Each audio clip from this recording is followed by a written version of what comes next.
So is this the most sensual gourmand perfume on the market currently? I think it's up there. And I think it's a high possibility depending on how you wear it and your personal taste. You look at the note breakdown for this stuff, you have vanilla, chocolate, cacao, cocoa butter, you have caramel, toffee, brown sugar, rum. This is one of the most incredible gourmand fragrances that I've ever smelled. It's by the brand Lorenzo Pazzaglia. This is a brand from Italy. I discovered it at Scent Explore despite having seen the silhouette of the bottles online, so I did recognize the presentation. I'm so excited to share my thoughts on this fragrance with you very soon, so make sure to stay tuned.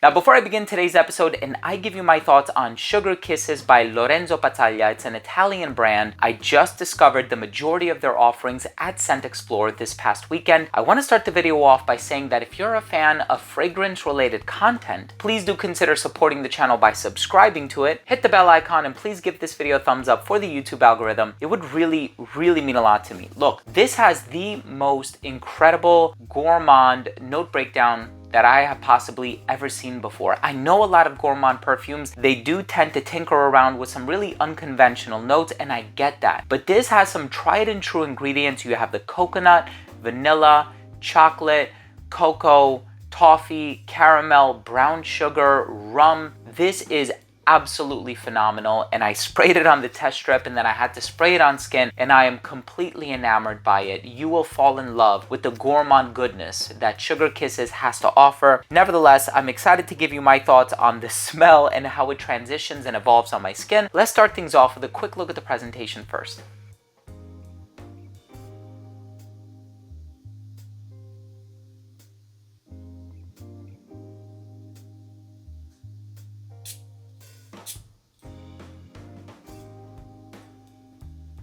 So as soon as this fragrance opens up, you are going to get this gorgeous combination of chocolate and orange. So there's a little bit of orange in the note breakdown of this fragrance, and it has that citrusy quality in the opening, but it very quickly dissipates. It's not the star of the show. The gourmand components are the stars of the show. And of course, you do have benzoin and a bunch of other ingredients in the dry down, perhaps a little bit of musk as well, but all things considered, it's all about the vanilla, the chocolate, that nutty appeal on account of the hazelnut, a touch of spice on account of the rum, but you have that cocoa and that chocolate that gives it this illustrious vibe. It's so magnetic. It's so mesmerizing and hypnotizing. You smell this stuff and you're like, oh my God, how sweet can this be? But here's the thing. It doesn't smell like cotton candy. It doesn't smell like any candy, to be honest with you. And there are certain types of sweets on the market in terms of perfumes, or as far as perfumes go, that can smell a little juvenile, youthful, puerile. Of course, you think of fragrances like Cloud by Ariana Grande. A lot of people have the impression that this is going to be more of a youthful type of a fragrance. Here you have one that has sophistication that goes along with it. And I think that with as sweet as this one is, it's something that's quite challenging to accomplish. So I really admire this perfume for utilizing all of these amazing gourmand ingredients, including the coconut, including some of these other fruity touches that also lend a bit of sweetness to the composition while still retaining that sophisticated quality. And I think that's something that is quite rare to come by. No matter what gourmand you think about, even something like Baccarat Rouge 540 by Maison Francis Kurkdjian, which this one smells nothing like, even something like that with the ethyl maltol and that sort of,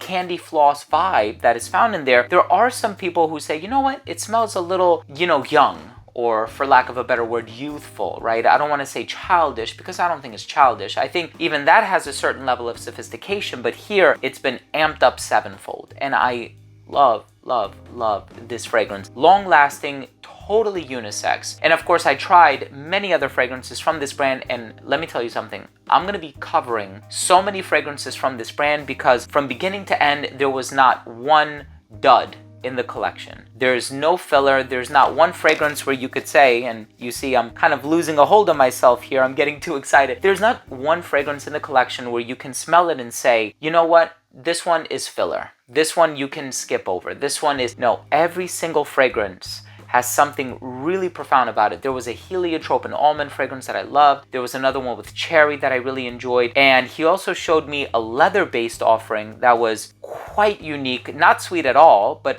also showcases the perfumer's versatility. This stuff is amazing.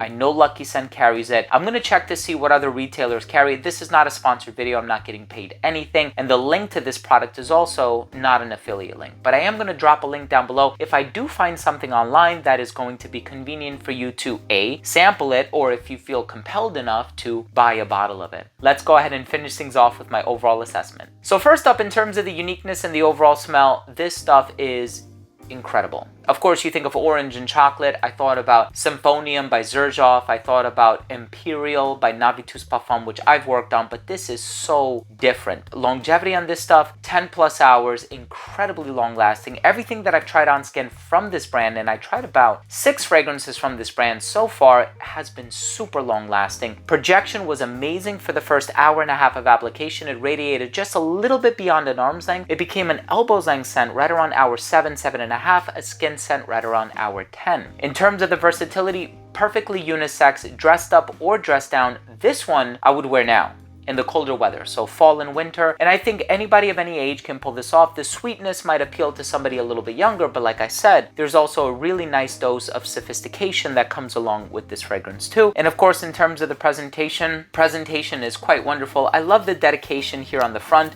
I love the different colors, foam with the silhouette of the bottle cut into it. And of course, you have all of your pertinent ingredients on the back here with the logo of the brand, Lorenzo Pazzaglia, an Italian brand. Incredible. Please try it. My final verdict on this fragrance is, this is one of the most sensual and romantic gourmands that you can get your nose on. And surprise, surprise, it came out in 2023. You couldn't have discovered it any sooner. Thank you so much for watching. I hope you enjoyed this video. Did you get a chance to attend Scent Explorer either in person or virtually? If so, do you have any experience with this brand? Did you discover this brand perhaps before Scent Explorer? Drop your comments down below. Always love to hear from you guys. And if you took something of value from today's video, hit the subscribe button, hit the bell, and give this video a thumbs up for the YouTube algorithm. Thanks again for watching. I love you guys, and we'll see you tomorrow with a new episode. Bye.